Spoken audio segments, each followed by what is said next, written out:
Tapi kalau kakinya sudah, maaf kan dia stroke, lumpuh ya, nah itu tidak boleh dipaksakan diluruskan.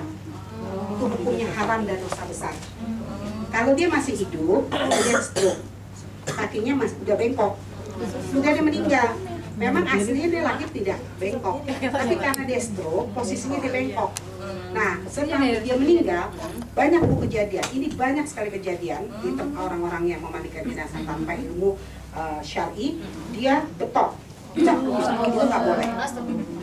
Jadi ini pengetahuan untuk ibu. Jadi bila nanti ada ketemu dengan hal-hal seperti itu, ibu sebagai anggota keluarga mendapatkan pemandi jenazah seperti itu, ibu lebih berhak daripada si pemandi. Paham ya Bu ya? Iya. Jadi jangan sampai anggota keluarga ibu tuh dipaksa seperti itu, karena hukumnya tidak boleh. Jangankan betok Bu, tadi aja saya suruh bilang pelan-pelan, ya kan? Ini aja ditutupin, kok ini dibetot gitu. Maaf Bu, kalau tadi kan ada mulut yang kadang-kadang nggak bisa ditutup, itu gimana Bu? Itu udah kelamaan. Kalau baru meninggal nggak bisa, pasti, insya Allah, ya, seizin Allah. Ya saya nggak boleh ngomong yang mendahulukan Allah. Tetap ditutup begini, tapi saya bilang 15 sampai 20. Baru ibu ikat. Kalau ibu langsung ikat, nggak bakal dia akan jatuh. Ya, terus kalau sudah 1 jam, jenazah udah susah untuk diginikan. 1 jam 2 jam dilewat nggak? Dari 2 jam itu paling sulit, udah nggak baru bisa. habis meninggal baru langsung Ya, baru meninggal, dia masih elastis. Dan kalau dia punya KB, alat KB, misalnya dia nggak sakit tiba-tiba meninggal, si suami tahu istrinya pakai spiral, ya spiral nih. Di bawah 2 jam masih boleh ibu panggil bidan. Karena apa? Dia akan dibuka crack gitu, itu sakit. Iya, kalau buka spiral mesti boleh nggak Bu? begitu. Boleh. Berikut ada yang nanya. Kalau memang masih di bawah 2 jam boleh aja. Dan suaminya, ya mau nggak mau emang sakit. Emang harus dikeluarkan? Kalau memang masih lemes boleh. Itu jenazah lemes setelah di bawah 2 jam. Setelah 2 jam nggak bisa lemes. Tahu lemes atau tidak dia kaku. Udah kaku, boro-boro itu susah. Mau buka ininya aja dia udah susah. Kenapa Gitu. kalau Kalau nggak dibuka ya kalau memang nggak ikan lupa Allah maha tahu. Nggak masalah. Tapi kalau ikan harus buka gigi, Ya, kalau ikan harus gigi palsu lewat dari 2 jam nggak bisa. Apa kalau ditanam nggak bisa karena dia akan berdarah. Kalau ibu tanam kan ada gigi palsu yang ditanam kan, itu nggak bisa. Tapi boleh hukumnya ke bawah atau Oh, ke bawah nggak apa-apa. Boleh, Oh, karena iya. apa? Dalilnya Allah perintahkan kita muliakanlah jenazah itu. Caranya di dalam hadis Rasulullah. Cara engkau memuliakan jenazah, Rasulullah mencontohkan, pertama, lemah lembutkanlah kamu dalam memperlakukannya. Tutupilah aib jenazahnya, segerakanlah segala urusannya. Nah ini yang ketiga, ini orang suka nggak ngerti. Segerakan itu bagi mereka bukan memuliakan jenazah, justru menzolimi jenazah. Aneh kan? Kasihan anaknya nggak bisa lihat, tungguin anaknya ini. Kayak kemana saya, tungguin nanti ini. Saya bilang, nggak, besok aja rebok sekalian. Udah dimandiin mau ngapain lagi? Udah dimandiin pasti kafankan. Dikafankan, disolatkan, tungguin lagi. Hari, nggak boleh. 3 waktu sholat, tidak lebih, harus dimakamkan. 3 waktu sholat sudah harus dimakamkan jenazah. Ada hadisnya. Ya ada hadisnya, mana hadisnya lebih keras Bu Imam Syafi'i ya. Nah, mau ngupas hadis itu macam-macam Bu ya. Ada yang lebih kuat, ada yang muttafaq alaih.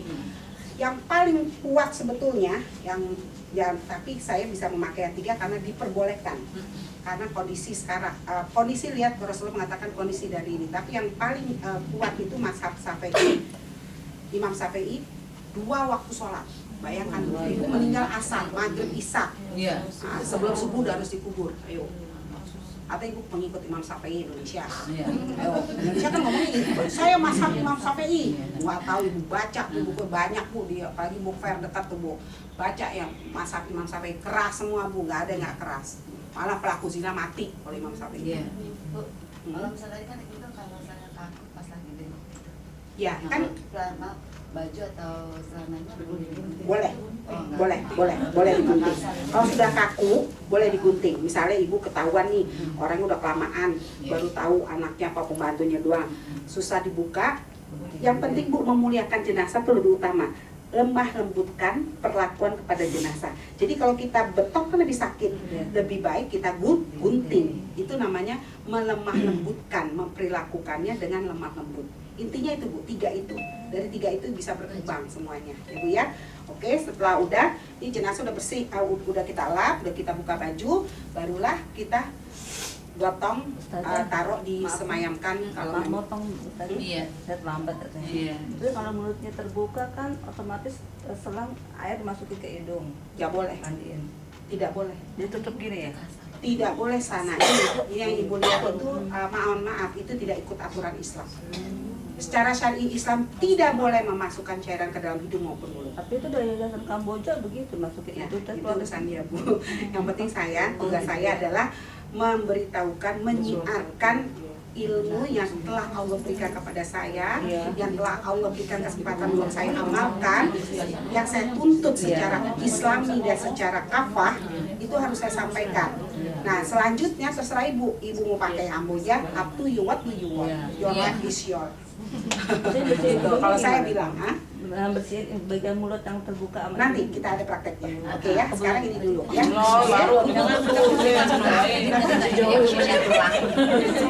Nggak boleh, tidak boleh. Pokoknya tidak boleh. Nanti saya kasih tahu ya. Nah, jadi disemayamkan dulu. Nah, menyemayamkan jenazah nggak boleh seperti ini.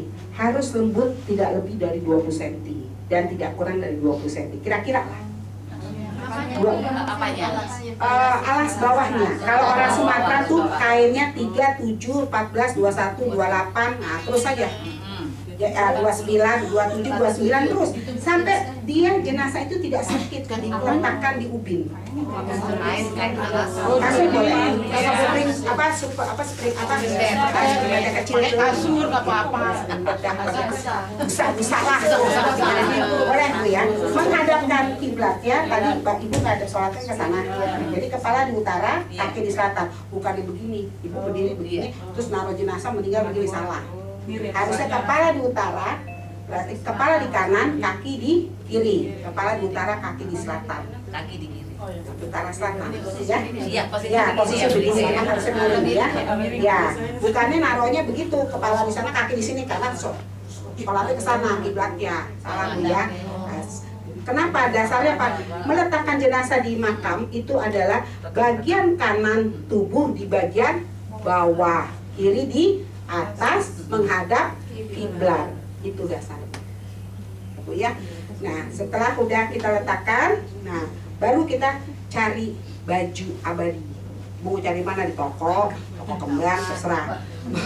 Gitu ya. Nah, ini yang saya pakai Bu. Saya tidak pakai kembang. Di Arab boga kembang. Di Belanda musim gugur, tulipnya mendingan diekspor. Di Jepang ada sakura, bunga sakura doang ya. Jadi kembang itu tidak menjadikan kewajiban. Kenapa kok ada kembang? Karena dulu para wali datang ke Jawa itu sudah ada Hindu. Jawa banyak kembang. Hindu, India, di mana-mana tumbuh subur tuh kembang.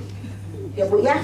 Akhirnya para wali untuk supaya masuk, ya udah wangi lewat kembang. Sabun wangi susah. Sekarang tidak pakai kembang, pakai sabun wangi. Kalau pakai kembang itu justru lebih mempercepat pembusukan. Jadi kalau Ibu setelah 5 jam dimandikan jenazah, secara ilmu anatomi tubuh, ilmu medis maupun hukum alam sunatullah, itu akan membusuk setelah 5 jam. Jadi mikir-pikir lah, kalau mau dibawa ke Jawa berapa? 8 jam. Terus belum gandinya, belum segala 10 jam. Mandinya maksudnya Ibu ya? Ya, setelah dimandikan 5 jam, ya nggak pakai kembang. Lagi waktu dimandiin kan pakai air kembang itu Bu. Air Kapur bagus, ya. Itu nggak boleh. Kembang lebih baik tidak. Kalau Ibu mau pergi ke luar kota, lebih baik tidak memakai kembang. Lagian kembang itu hanya budaya, bukan nilai kewajiban syar'i. Soalnya bapak saya meninggal waktu itu udah pakai air kembang itu. Ya, itu karena memang kembali. Jadi gini Bu ya, sebelum Ibu bertanya supaya kita cepat, waktunya sedikit. Banyak pemandi jenazah yang dipakai oleh lembaga yang secara profesional itu tidak memiliki ilmu agama secara syar'i dalam pengetahuan pemandian jenazah. Saya berani bicara begini karena memang saya sudah berani studi banding sama mereka. Mereka cuma cabutan Bu. Gimana? Ibu meninggal pada daerah mana? Kira-kira supaya tetangga ibu nggak tahu, misalnya Tanjung Barat. Itu ngambilnya sekitar Depok dikit yang amat deket-deket. Ibu tahu kan Depok ya? Atau belakang Antam tuh nggak Ibu Antam? Nah, saya tahu Bu. Misalnya ibu meninggal di Salemba, diambilnya bukan di daerah Salemba, lewat dikit tuh tanah tinggi sana. Saya tahu karena ya itulah kuasa Allah diberitahukan kepada saya. Jadi intinya pemandi jenazah yang ada dalam lembaga-lembaga secara profesional itu tidak memiliki ilmu pengetahuan agama secara syar'i. Tapi ada juga, tapi cuma bisa dihitung sama jari itu lembaganya, ya. Nah, jadi yang ibu katakan tadi kembang, saya katakan lagi, saya mohon maaf lahir batin, kembang tidak wajib. Jadi saya nggak ada kembang, ibu ya. Yang saya pakai kain kafan ini halus, karena ibu udah lihat. Tapi kapur Barus wajib, itu hukumnya wajib kok kapur barus, karena di zaman Rasulullah sudah ada. Kemudian kapur barus. Kapur barusnya diapain Bu Lika? Kapur barus diulek, dihancurin, kemudian diayak pakai ayakan tepung. Jadi dia halusnya seperti ini. Tidak. Oh nantinya pas mandiinnya pakai dapur. Nanti ada prakteknya. Sabun. Ya. Ini cotton buds. Iya. Cotton buds ini tadi ibu untuk membersihkan hidung dan mulut. Nanti caranya saya kasih tahu. Sama kuping ya. Kemudian saya ada plaster. Ya, tapi ini plaster cuma semacam ini prolog aja Bu. Iya. Plaster ini khusus untuk luka-luka. Nah, ada penanganan secara medis. Kalau dia memang lebih dari 5 jam mau dibawa naik kapal terbang, kan orang mau lagi sedih, ibu mau ngatur udah nggak bisa kan. Pokoknya saya mau jenazah ini dimakamkan di luar kota, dimakan. Nah, otomatis pemandi jenazah hukumnya wajib menanya kapan dikuburnya, di mana dikuburnya. Karena kalau tidak, 5 jam setelah itu akan terjadi pembusukan dan cairan dalam tubuh akan keluar dan baru berhenti 12 sampai 14 jam kemudian. Itu ilmu medis Bu. Itu ilmu udah sunatullah. Oh ibu nanya kenapa? Ibu tanya sama Allah waktu sholat. Karena itu diciptaan Allah. Makanya Allah memerintahkan para Rasulullah segera. 3 hal. Ayo Bu, ingat nggak? 3 hal yang harus segera dalam mengerjakan pekerjaan di dunia yang berdampak kepada kematian. Apa Bu? Membayar utang, menikahkan anak gadis. Kalau udah datang jodoh jangan suka ditolak-tolak. Ntar 40 nggak berapa jodoh ibu bingung. Ketiga, menyegerakan segala urusan jenazah. Nah, itu harus 3 hal itu Bu. Membayar utang, menikahkan anak gadis, apalagi Bu? Mengurus jenazah segera dikafan, mandikan, segera dikafankan, segera disolatkan, segera dimakamkan. Jadi segera tapi dimakamannya jauh. Jadi lama baru segera dimakamkan. Salah. Semua tahap harus segera, ya Bu ya. Nah setelah itu baru kita bikin kain kafan, ya Bu ya. Jadi sebelum jenazah dimandikan kita harus bikin kain kafan. Bikin kain kafan nggak pakai meteran ukur jenazah.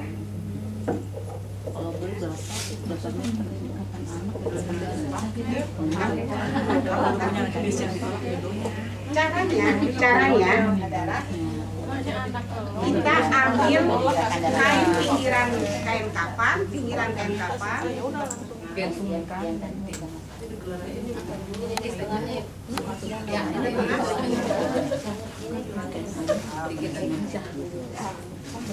ya, ini pinggirannya saya gunting untuk tali mengukur panjangnya tubuh jenazah.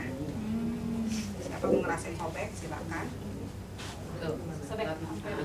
Sampai ujung ya? Sampai kira-kira 2 meter lah. Kan orang Indonesia nggak lebih dari 2 meter kan? Iya. Ya, kira-kira seperti itu. Nah, sudah yang sudah 2 meter.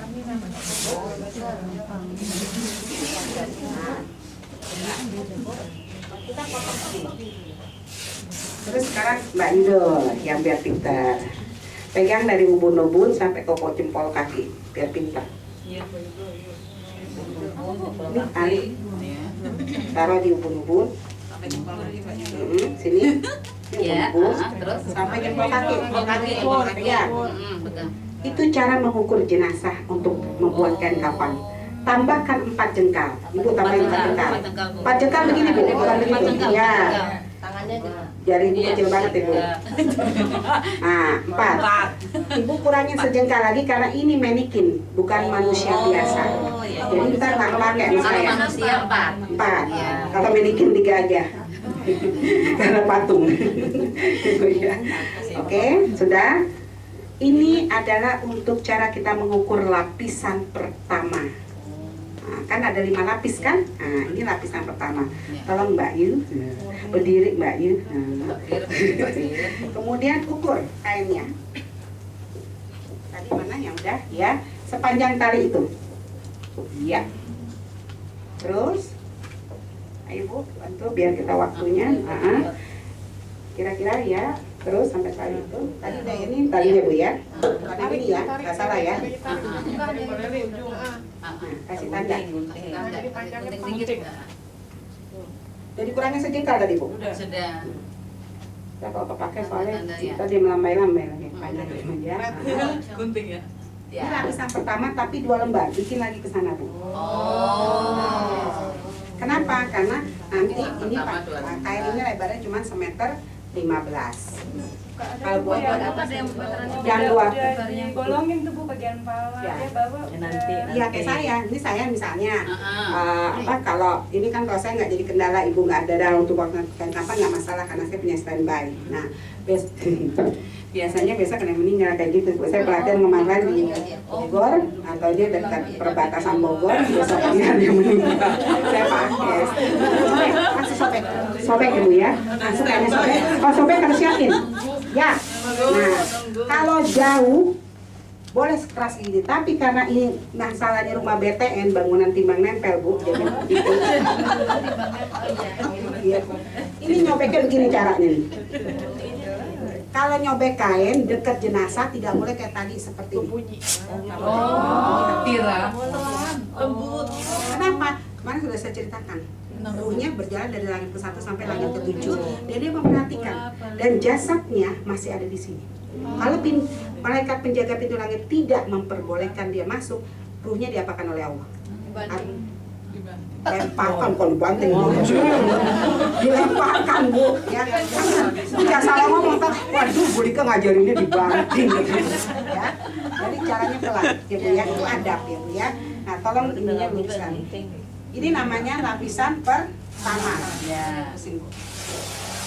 Saya mau ngerasain sobek kain. Ya, lipat Bu. Udah dua-duanya belum? Udah dua-duanya. Oh, gunting lagi.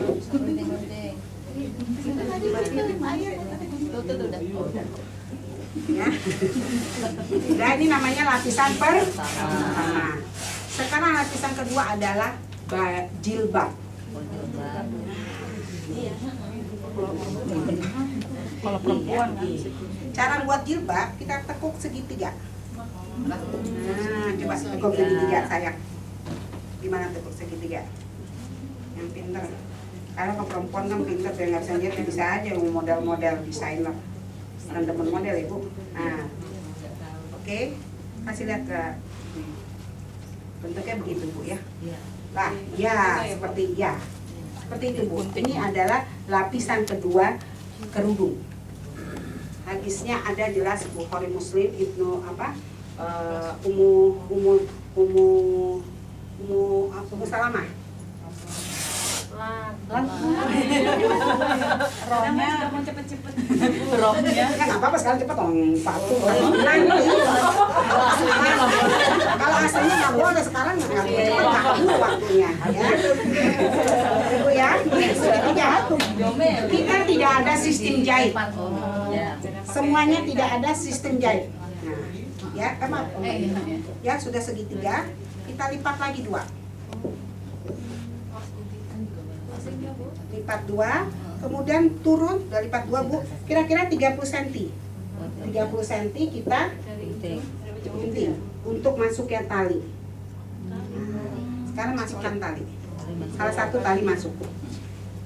Mau coba, mau dipakai boleh, jilbabnya antik ibu keluar udah bisa dipakai. Ratna sebagai ini Model-model. Insya Allah nanti didoakan yang Amin, amin. Udah Bu, sekarang bicara ini aja Bu. Langsung haji ya. Iya. Amin. Amin. Sekarang bicara kamera ini dulu ya. Kok jadi dipindahkan lah? Ya memang Ratna pengen tahu. Rat. Nah, ini Nggak apa-apa, gini. buat dulu. Ya, seperti ini. Caranya, nah, nanti dipakainya tapi jenazah tidur. Oh, ibu aja deh. Kalau berdiri begini. Nanti dikerutin. Oh, ditarik. Ya, jadi tidak ada sistem jahit sama sekali, oke? Lapisan berapa, Bu? Dua. Berarti sadar.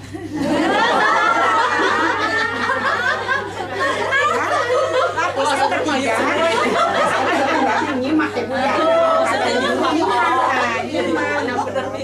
Sabarnya dari sadar yang dari tidak sadar. Nah, jadi tidak ada diukur-ukur kepala panjangnya berapa ya, nggak ada begitu Bu ya. Oh kepalanya dia panjang, dagunya panjang, nggak ada jenazah yang diukur begitu Bu.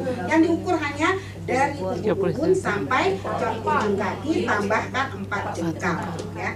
Nah sekarang baju harus ada Bu baju. Nah ini bukan aturan saya, bukan saya yang merancang di model Bu ya. Ini rancangan bukan dari Allah diperintahkan kepada Rasulullah, dilakukan Rasulullah pada anaknya. Ya Bu ya. Ini sedepak. Sedepak itu kurang lebih 1 meter lebih dikit. Sampai ya Bu ya. Kalau orang kecil sampai depan sampai bahu. Sampai bahu ya. Kira-kira segitu atau baju kurung itu semeter biasanya. Ya Bu ya. Nah, kira-kira sedepak. Nggak Ibu ambil meteran, ukur semeter belum ya? Nggak begitu Bu ya. Seperti ini, ya Bu ya. Kemudian bikin 2 kali. Udah. Ini jadi baju kurung. Penting. Ya, nanti ada cara mandi ini. Wah, jam berapa nih saya? Masih lama. Jam 2, jam 2. 2 lipat juga. Nah, ya ini 2 lipat karena 2 lipat. ya 2 lipat karena lipat lagi 2. Tadi kan jilbab lipat 2, ini juga lipat 2 lagi. Lipat 2. Ya, udah bisa. Lipat 2. Sekarang dari lipat jangan begitu sayang. Lipat 2 dulu ya. Ya. Nah, guntingnya mana sayang? Ini gunting. Ini dia. Itu Bu. Ya. Lipat 2. Sekarang kita selalu bikin baju anak-anakan Bu ya. Untuk masuk kepala jenazah kurang lebih 7 cm samping, 7 cm bawah. Baru kita bikin keruh leher untuk masuknya kepala. Bolongin. Gitu. Kecil amat tuh sana. Iya kecil kan gitu lah.